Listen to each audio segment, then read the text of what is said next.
Hi అండి అందరికి అక్షయ భారత ఛానల్ స్వాగతం. ఈరోజు చాక్లెట్ చేస్తున్నాను. Everyday milk powder, cocoa powder, sugar అంతే. ఫస్ట్ 1 కప్ షుగర్ ని పాకం పట్టడానికి దీంట్లో వేసుకుంటున్నాను.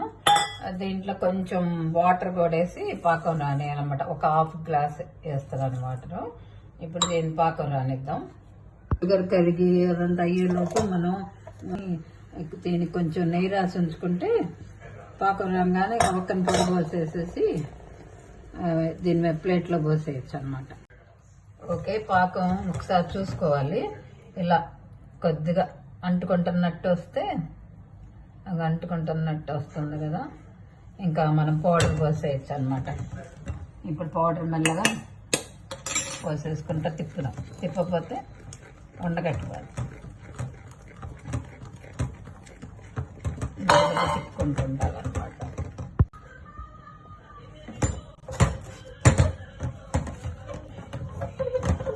ఉండగట్టకుండా మంచిగా వచ్చింది. ఇప్పుడు మనం ప్లేట్కి పోసేసుకుంటాం. ఓకే, చాక్లెట్లు అన్నీ రెడీ అయిపోయినాయి. ఇలా కట్ చేశాను మంచిగా.